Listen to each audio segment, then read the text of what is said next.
caminho para se alcançar a vida, um resultado da vida e não uma causa da vida. Tão importante esse detalhe.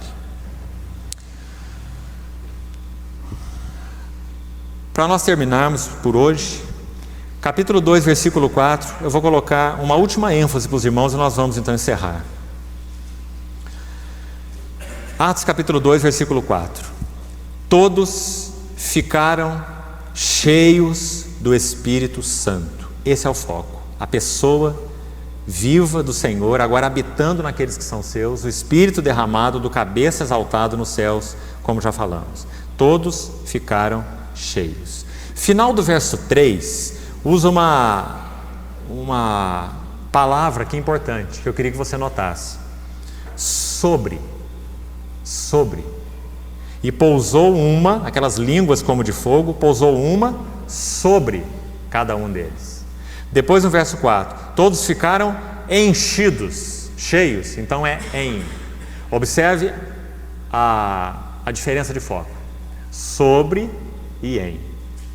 Irmão, acho que a melhor maneira de nós entendermos essa linguagem aqui é você pensar num aspecto físico. Observe um jarro que é jogado num tanque de água.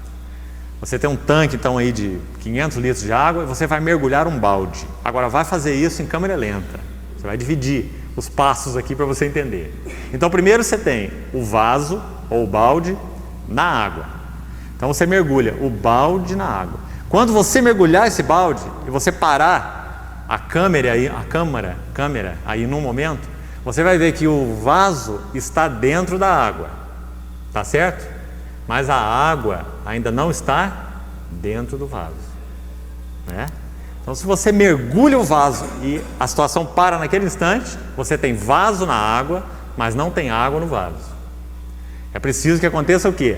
Se você agora colocar de novo o filme no movimento normal. Então agora você vai ver o balde terminando aqui a abertura dele de entrar na água, aí a água vai expulsar o ar de dentro do balde, não é? E vai ocupar o lugar do ar, né? Então agora você tem água no vaso.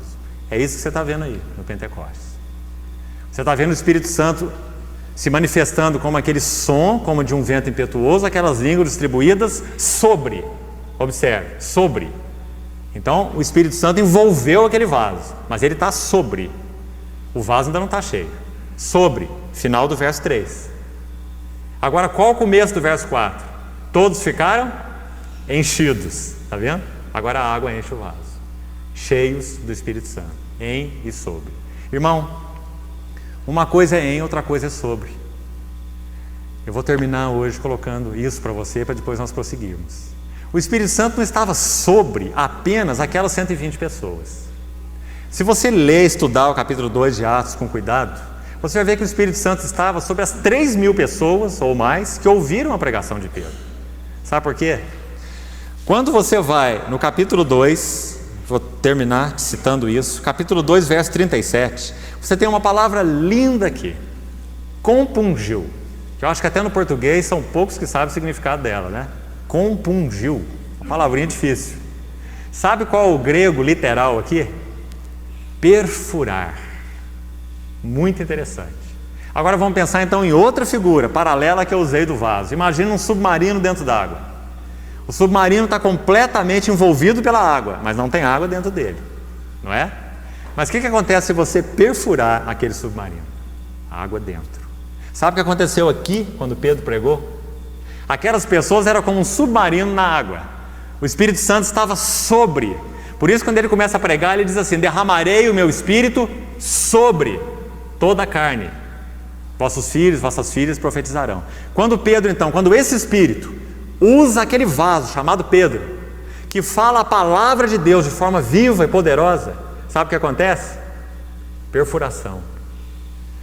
Versículo 37. Ouvindo eles, essas 3.000 pessoas ou mais, compungiu-se-lhes o coração. Se você quiser, perfurado foi o seu coração. Quando eles ouviram essas coisas, perfurado foi o seu coração. E o que aconteceu? Arrependimento. O que faremos? Então Pedro continua abrindo o furo, não é?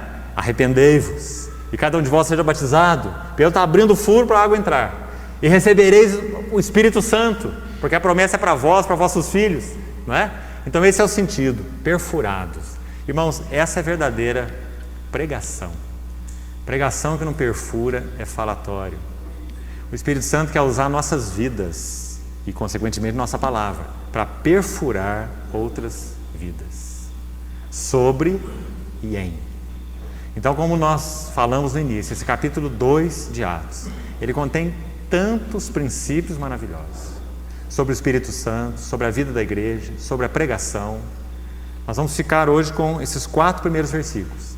E na próxima reunião nós vamos começar a investigar um pouco agora da palavra desse dia, a pregação de Pedro. Primeira pregação. E como primeira pregação, ela vai estabelecer os princípios mais importantes